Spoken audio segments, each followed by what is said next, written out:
Assalamualaikum warahmatullahi wabarakatuh. Kami dari kelompok pemahaman peserta didik dan pembelajarannya.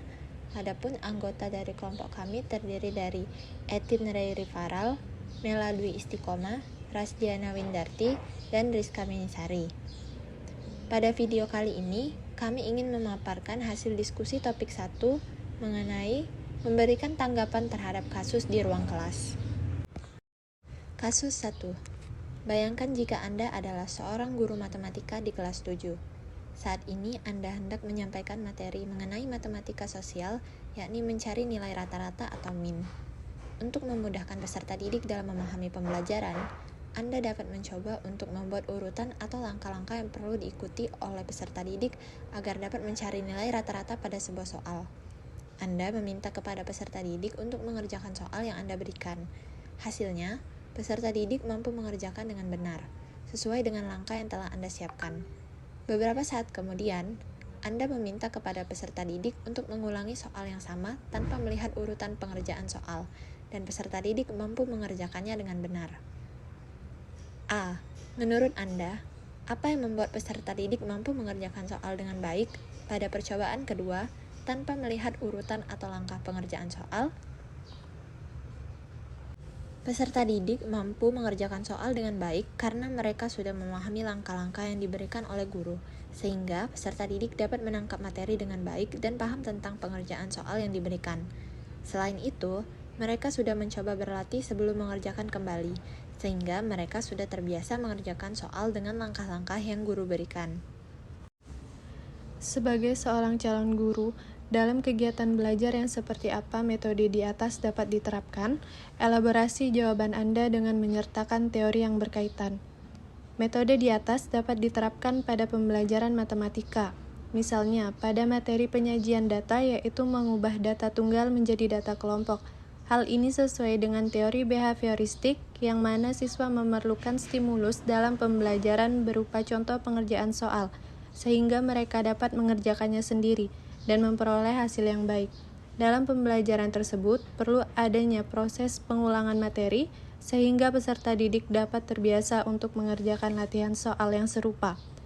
Kasus 2, Rina adalah seorang guru di kelas 1 SD. Sebagian besar peserta didiknya belum bisa berhitung dengan lancar.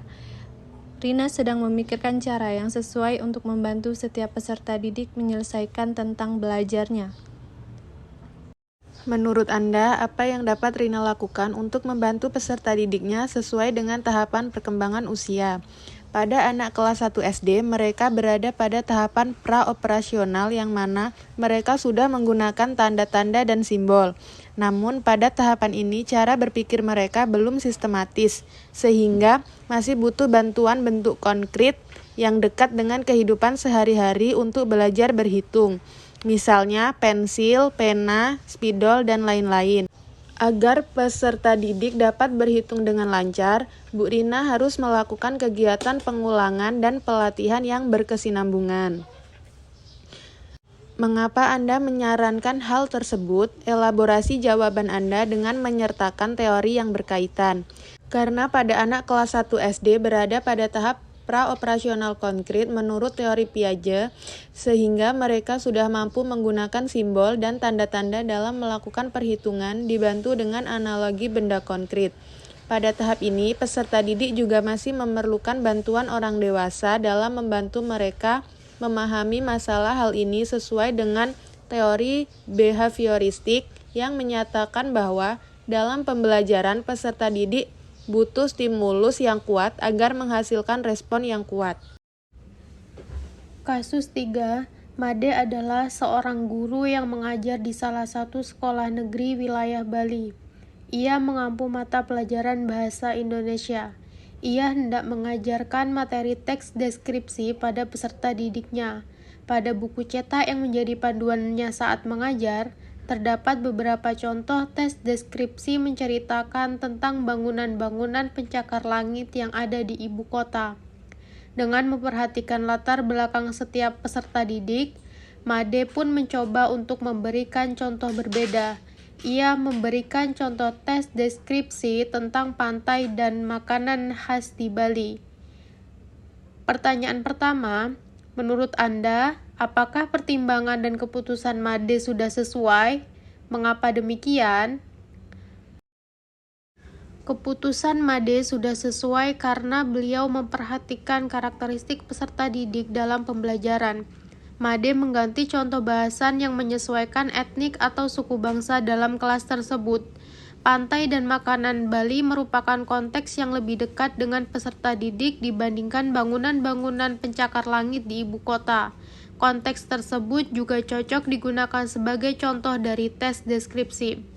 Pertanyaan kedua, prinsip apa yang Made gunakan dalam kasus tersebut? Elaborasi jawaban Anda dengan menyertakan teori yang berkaitan.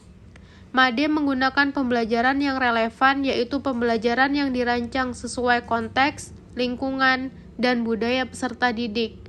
Dalam kasus ini, Made menyesuaikan contoh tes deskripsi dengan etnis peserta didik. Jadi, peserta didik akan menangkap materi yang disampaikan karena merasa berhubungan dengan pembelajaran yang diberikan. Berdasarkan teori konstruktivisme, yang memandang bahwa setiap individu dapat membangun pemahaman serta pengetahuan mereka sendiri melalui berbagai pengalaman yang telah dimiliki. Peserta didik akan lebih mudah memahami tes deskripsi karena sudah memiliki pengetahuan tentang objek yang dideskripsikan dengan baik.